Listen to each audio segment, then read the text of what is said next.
Assalamualaikum para pengurus masjid, para Dewan Kesejahteraan Masjid di seluruh Indonesia. Ini ada keterangan yang memilukan, ada uploadan yang membuat kita ketar-ketir. Harusnya masjid itu nyaman untuk berteduh, untuk beristirahat, aman untuk berlindung, dan enak untuk bersantai.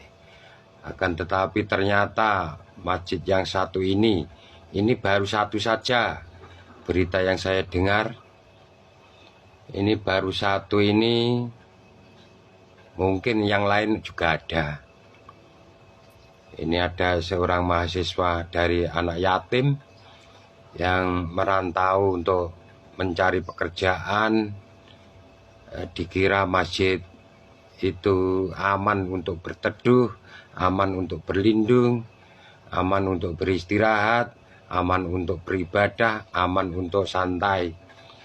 Tapi ternyata masjid tersebut menjadi masjid yang mematikan.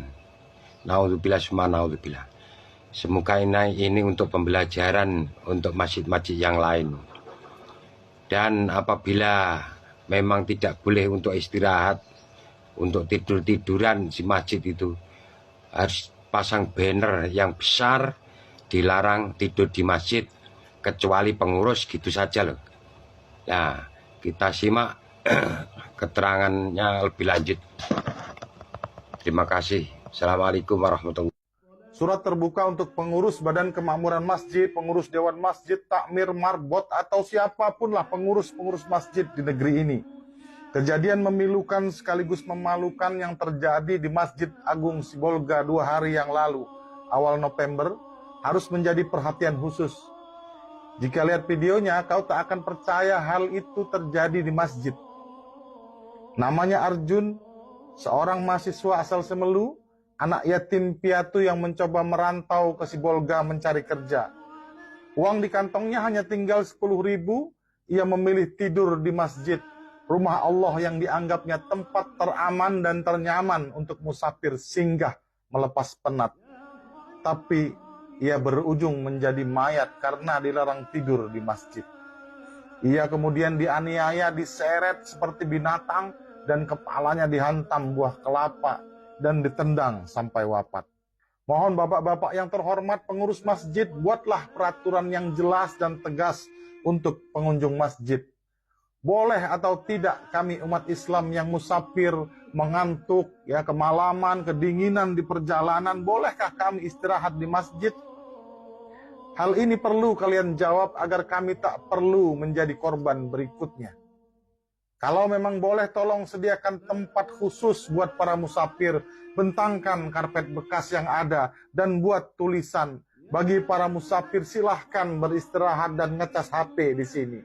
Sehingga kami bisa istirahat tanpa harus takut bakal dipukuli orang setempat.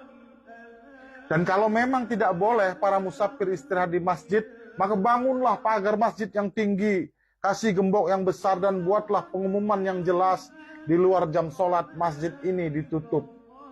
Kami pun tak akan memaksa, karena kami juga masih sayang nyawa kami. Bapak pengurus, masih ingatkah kau waktu membangun masjid, masih butuh semen, pasir, dan batu bata yang banyak? Pengurus berikan senyum terbaik sambil mengayunkan jaring di tengah jalan umum.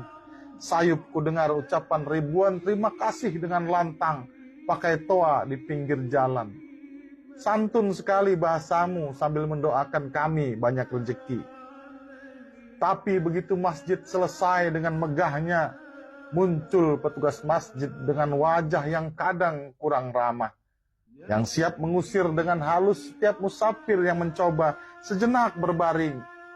Memang mereka tak berkata-kata, tapi tiba-tiba mematikan semua kipas angin dan AC yang ada, mengunci semua pintu, dan menunjuk tulisan di dinding dengan font berwarna merah, dilarang tidur di masjid ini. Memang ada kejadian speaker hilang, kotak impak yang raib. Justru itu menjadi pertimbangan dan tantangan untuk pengurus antara melarang dan membolehkan. Ini bukan hanya masalah materi, ini masalah strategi. Cukuplah sudah Arjun korban terakhir, seorang musafir yang harus meregang nyawa hanya karena kemiskinannya dan dilarang tidur di dalam masjid. Pengurus Masjid Agung Sibolga mengaku bukan pelakunya, remaja masjidnya juga sudah buat pernyataan tidak terlibat. Kedepannya, pengurus masjid dimanapun berada, tunjuklah seorang yang memang berwenang, melarang dan membolehkan aturan, sehingga tidak perlu mencari kambing hitam. Ya Rasul, kami rindu masjidmu yang dulu, masjid di mana semua kegiatan berpusat di dalamnya, semua orang nyaman berada di dalamnya. Ya Nabi, ajarkan kami menata masjid sepertimu, karena di masamu, jangankan orang muslim, orang kafir yang datang pun kau jamin keselamatannya.